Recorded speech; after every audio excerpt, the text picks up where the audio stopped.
By the time we caught up with Superstorm Sandy, she was already socketed to the Bahamas as a Category 2 storm, and the information obtained from these drop wind sondes helped first responders prepare for the second most costliest hurricane in U.S. history.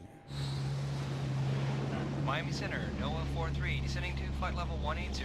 From flights into Tropical Storm Bonnie in 1976. Okay, so we got what, 12 miles to the wall here? To Hurricane Sandy last season. Questions on weather, purpose and objectives, what we're doing. This Orion P3 Hurricane Hunter has really weathered the storms. It does not have a lot of miles on it, but the miles it does have are pretty high impact. With a crew of a dozen Hurricane Hunters, all dressed in blue, these guys are ready to go to work, 8,000 feet above the raging ocean. When we're flying into a hurricane, we often bring 3 pilots, a meteorologist, flight engineers, navigators, technicians, lead scientists. Another thing they don't leave home without, these blue life vests. We call it a SWITLIC. It's an abbreviation for what it really stands for, but it's essentially a life vest that contains a variety of survival equipment that we'll need in the event that there's an emergency and we were to have to ditch in the ocean somewhere.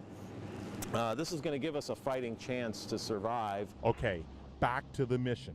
And on this flight, it was to fly in and out of Hurricane Sandy and collect as much data as possible. The worst part of it is that the hurricane's trying to flip you over.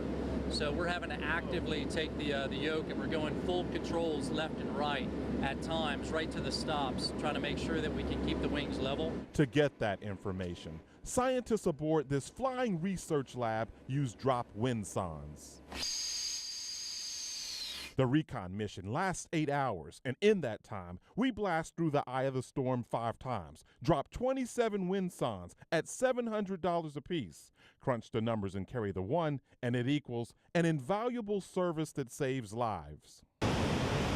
Meanwhile, about 1.5 miles down below, we later learned more than 70 people were killed in the Caribbean as a result of Hurricane Sandy. The center of the storm is just to the east of this big burst of convection. Flight director Ian Sears has flown through about a dozen storms, and when it's time to answer the call this season, he'll be ready. But there's just something exciting about the weather and something exciting about flying into a hurricane and seeing nature in its full force and fury that you can't help but to get excited. You just hope that the work that we're doing is helping the folks that are in nature's path to stay prepared and get out of harm's way.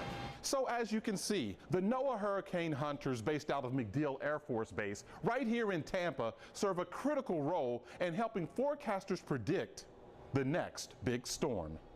In Tampa, Anthony ALLRED, News Channel 8.